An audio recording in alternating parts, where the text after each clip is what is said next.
چی 4 ساله بود که پشت سر کرد فدراسیون فوتبال شهر دوشنبه؟ 4 ساله که پشت سر کرد فدراسیون فوتبال شهر دوشنبه یک 4 ساله پرمسئول برای اینکه در این 4 ساله چند قدر مسابقه برگزار شد، مسابقه سطح شهری و چمپیونات ها. در برابر این مسابقه چندین مسابقه نیز جمهوری در نیز یعنی مسئول بودند و برگزار کردن در یک سطح بالا. در آخران 4 سال فعالیت کار شهر فدراسیون شهر دوشنبه در چشم نمایان مسابقه گوناگون گذرانده استند بین دانشگاه و نورستو به نزدیکی مسابقه سلطان بیگ میرزایف گذراندیم در میدان ما در اینستیتوت تربیت جسمانی بکرم به درجه اولی گذراندیم، همش به دستگیری فدراسیون شهر دوشنبه. پیرو واحدوف سرمربی منتخب فوتبال تالاری تاجیکستان هم در اینجا حضور دارند. فکر میکنم که پیرو جان شما با حیث مهمان شرکت دارید در اینجا، با حیث مهمان افتخاری، اما خوب میشد که درباره فعالیت فدراسیون فوتبال شهر دوشنبه هم اندیشه های خود را میگفتید. ولی من همیشه مهمان اشتراک دارم و در فعالیت فدراسیون را گزارش میکنم، میبینید که چه فعالیت کرده هستند. لیکن میدونم که مسابقه بین کودکان و نوجوانان به حد بسیار در شهر دوشنبه و این یک زمینه خوب است برای رشد فوتبال و فوتبال کسبی آینده. پیرو ببینید که در فعالیت فدراسیون فوتبال شهر دوشنبه فوتبال تالاری هم موقعی خاصه دارد، اما اشتیاق آن را ندارید که مثلا همین مسابقات فوتبال تالاری زیادتر شود، چون که این البته به نفع فوتبال تالاری منتخب ما خواهد بود. یکی از مشکلات اساسی این است که ما در یگان مکتب‌های ورزشی گروه‌های فوتبال نداریم، فوتبال تالاری. چی باید کرد؟ باید تشکیل کنند که در همه مکتب‌های ورزشی شهر نویه باید حداقل یک یا دو گروه‌های فوتبال تالاری فوتبال باید باشد. بعد میشد مسابقه گذراندن. اما باید حتمی گذارند، چون که برای تقویت یافتن چمپیونات و البته باید حتمی باشد. وقتی کودکان و نوجوانان فوتبال بازی میکنند، مسابقه فوتبال نیست، ما بازیگر از کجا میگیریم؟ بازیگر از کجا پیدا میشه؟ В нашу сторону внимания не обратили Федерация города. Мы переименовались, даже может быть потому, чтобы вот как стали сотрудничать с Федерацией города, мы себя обозначили как город Душанбе, представлять сборную. Вот думали еще, чтобы повнимательнее они нас как бы курировали, на нас внимание обратили. Ждем каких-то сдвигов, хотим хорошего, качественного и уровня жизни, и в спорте. Ну, только радуют такие мероприятия, и будем вот сейчас участвовать в этих выборах. Только чтобы позитив и положительные какие-то результаты были в нашу сторону, женскую команду. в общем ощущается, да, вот поддержка? Ну да, ощущается поддержка. Они чисто материально, их 8 марта уделяют внимание девочкам. Уже с завтрашнего дня начинается новый цикл. Что бы вы пожелали, что бы вы хотели увидеть, что бы хотели изменить вообще? Я единственное всегда желаю еще раз логотипы на своих майках, спонсоров, меценатов, всех неравнодушных людей, которые умеют зарабатывать деньги, обратить внимание на вот такие вот спортивные общества, так скажем, команды, потому что в любом случае, как я вот со свою жизнь понимаю, что мы показатель нашего социального уровня, нашей экономики даже республики. Если мы как бы живем хорошо, значит у нас в республике все хорошо. А я знаю, что мы идем каждый год, мы поднимаемся вверх, уже все с этим связано. Хочется как-то все это уже воплотить в определенные результаты, и чтобы была действительно вот эта вот связь обоюдная.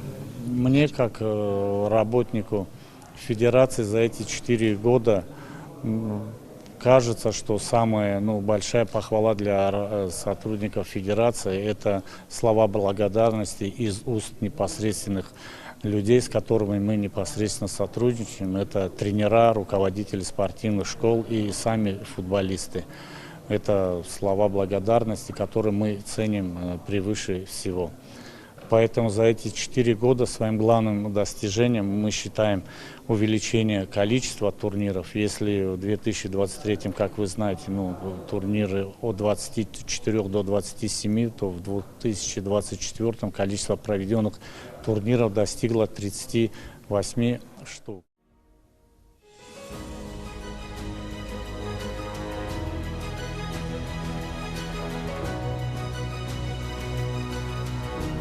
با گذشت 4 سال فدراسیون فوتبال شهر دوشنبه با برگزار نمودن کنفرانس حساباتی انتخاباتی از فعالیت خود نتیجه گیری نمود. بعد اجرای مقررات عمومی که در چنین چاره‌بینی‌ها پیش بینی شده است و حاضرین ویدیو حسابات از کار 4 ساله فدراسیون فوتبال پایتخت نمایش داده شد که مضمون زیر را در بر می‌گرفت.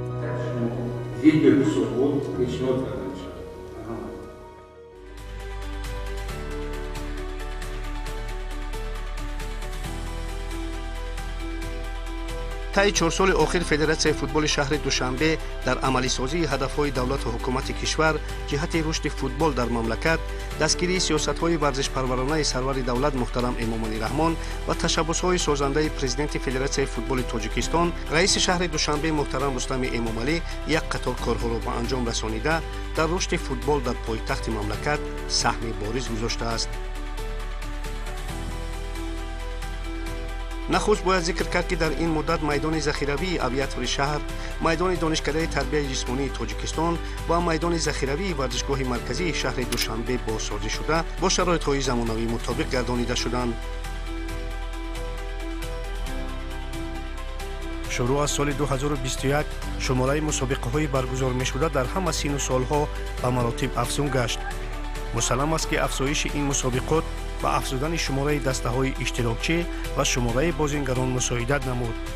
اگر در سال 2021 این شماره 14 عدد را تشکیل می‌کرد، پس در سال 2024 شماره آن به 21 عدد رسید. شماره بازی‌های برگزار می‌شدن از خیلی چشم‌رس بوده، از 302 بازی تا 409 بازی افزایش یافته است. البته با نظرداشت بالا رفتن این ارقام، شماره اشتراکچیان این مسابقه نیز بلند گشته است. تنها در سال 2024 شماره جلب فوتبالبازان سن و سال‌های گوناگون به این مسابقات 1422 نفر را تشکیل می‌کند که این شماره در سال 2021 همگی 907 نفر را تشکیل می‌داد.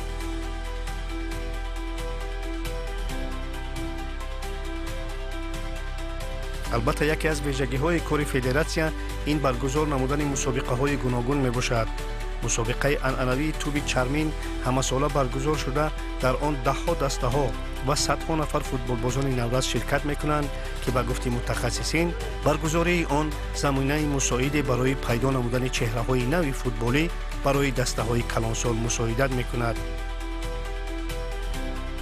جام گازپروم نفت نیز به خاطر رشد فوتبال در پایتخت عزیزمان برگزار می شود و در 4 سال اخیر در برگزاری آن دیگرگونی‌های مثبت به چشم می خورد.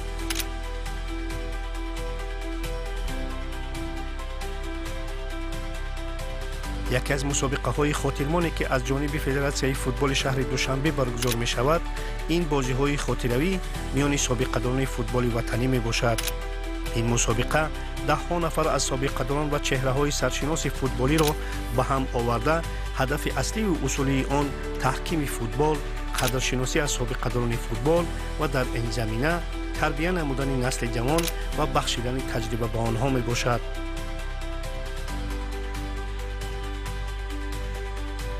همه ساله در شهر دوشنبه مسابقه عنعنوی به خاطر گرامی داشته سابقه‌دار فوتبال سلطان میرزایف برگزار می شود که در آن 10 نفر فوتبالبازان نوروز شرکت می ورزند. البته در فهرست کارهای انجام نموده فدراسیون فوتبال شهر دوشنبه در سال گذشته برگزار گشتن فستیوال فوتبال برای کودکان نکته مخصوص دارد. این فستیوال سال گذشته در پرتو قبول گشتن روز 25 می همچون روز جهانی فوتبال که با پیشنهاد پرزیدنت فدراسیون فوتبال تاجیکستان محترم رستم امامعلی از جانب اسامبله ژنرالی سازمان ملل متحد قبول گشت، خیلی خاطرمان بود. در چارچوب آماده کردن داوران کسبی همه ساله از جانب فدراسیون برای داوران جوان کورس‌های آموزشی برگزار می شود که در آن 10 نفر داوران از نازوکی‌های کسب داوری برخوردار می شوند.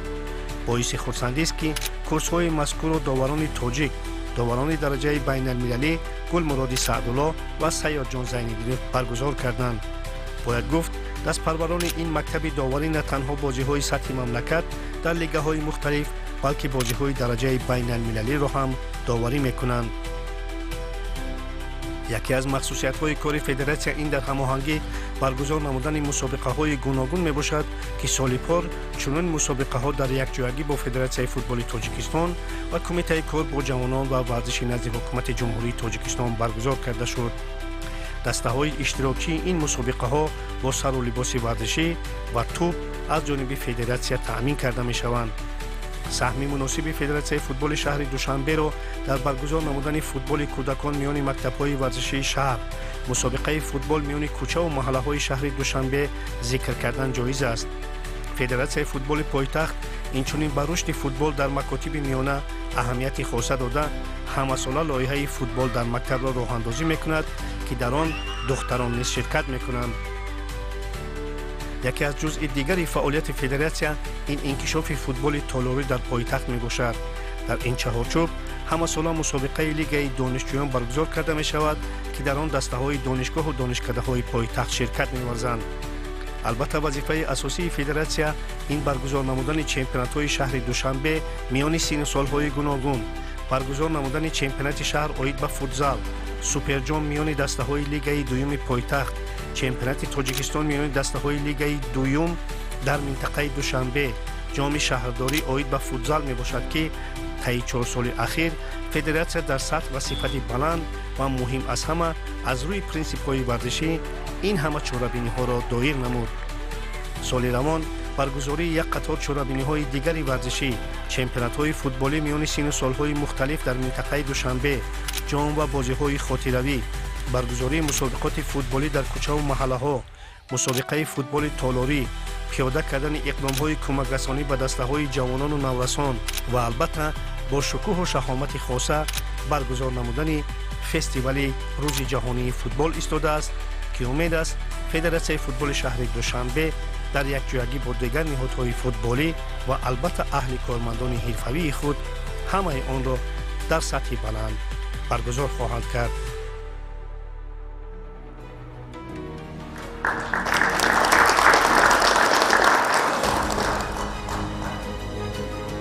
баъди тамошои як филми мухтасар аз фаъолияти федератсияи футболи душанбе, ҳисоботи молии федератсия дар 4 соли гузашта ва харҷнома барои соли 2025 шунида шуд. албатта масъалаи асосии конференси имрӯза ин интихоботи раиси федератсияи футболи шаҳри душанбе ва муовинони ӯ, инчунин интихоби аъзои нави кумитаи иҷроияи федератсияи футболи пойтахт буд.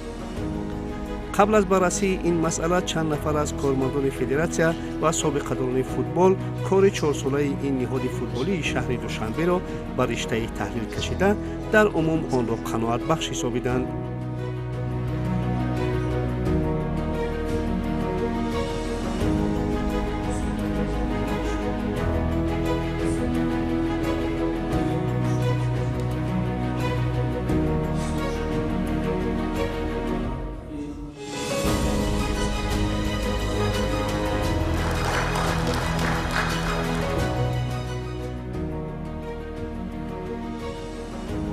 сипас номзадии фарҳод мирзоев ба маснади раиси федератсияи футболи душанбе пешниҳод гардид ки вакилон онро ҳамаҷониба дастгирӣ карданд. қарор карда шуд раиси федератсияи футболи шаҳри душанбе мирзоев фарҳод султонбекович интихоб карда шуд.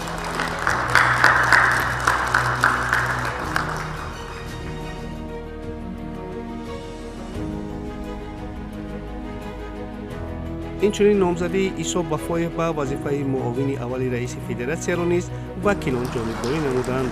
ҷаъфар ахмедов бошад симати муовини раиси федератсияро дарёфт.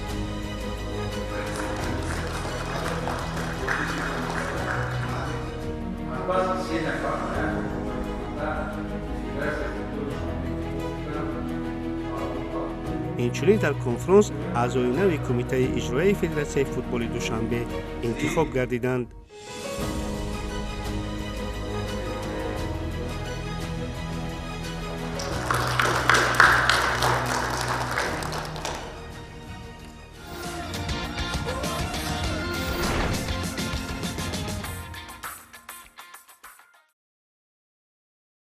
дар чорабиниҳое ки тӯли 4 соли оянда тӯли 4 соли гузашта баргузор гардид, аксари онҳо дар сатҳи ҷумҳуриявӣ муваффақ гардиданд ва сазовори ҷойҳои намоён гардиданд ин дастаҳо ва дар ҳамин радиф маҳз аз ҳамин дастаҳои мунтахаби наврасон ҷавонони мо пурра карда мешуданд ва мо боварии комил дорем дар оянда низ Федератсияи футболи шаҳри Душанбе баҳри расидан ба ҳадафҳои дар пешгузоштаи Федератсияи футболи ҷумҳурии Тоҷикистон тамоми тадбирҳои амалиро роҳандозӣ менамояд ва боварии комил дорем мо дар оянда дар якҷоягӣ барои рушди футболи тоҷик тамоми чораҳоро меандешем.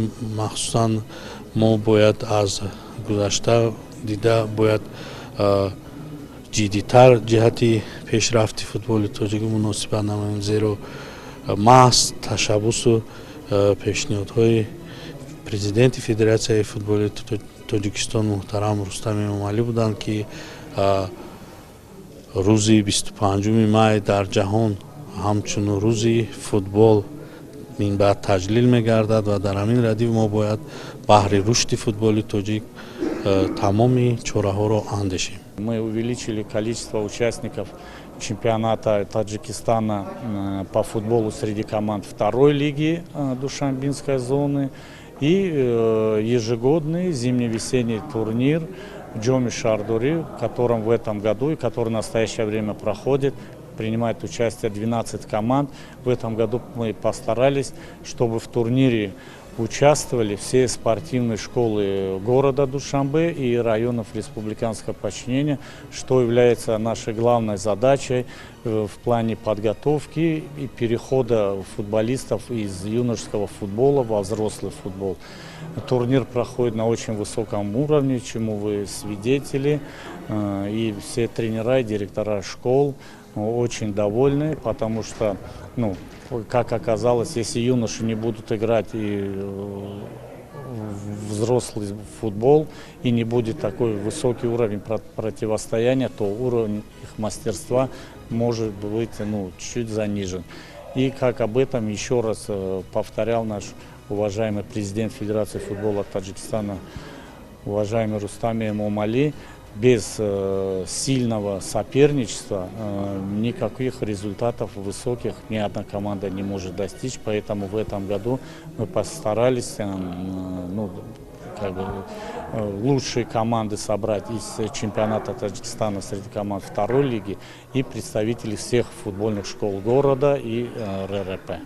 мебинем ки бюджети соли 2025 дар қиёс ба соли 2024 андаке тағйир ёфт, яъне боло рафт. бале чӣ умед кардан мумкин? умед кардан лозим аст барои он ки ҳамин гурӯҳи Федератсияи футболи шаҳри Душанбе бо роҳбарии Фарҳод Мирзоев кори худро мутобиқи нақша чорабиниҳои тартибдода и Федератсияи футболи шаҳри Душанбе ба роҳ монда буд ва дар натиҷа командаҳои хеле зиёд дар шаҳри Душанбе пайдо шуданд, ки фаъолияти худа нақши худа дар бозиҳое ки дар шаҳри Душанбе гузаронида мешавад нишон доданд. аз ҳамин сабаб хоҳишмандое ки дар шаҳри Душанбе командаҳое ки бозӣ доранду бозӣ мекунанд зиёд шаванд ва аз байни онҳо футболбозони беҳтарина интихоб кунанд, ки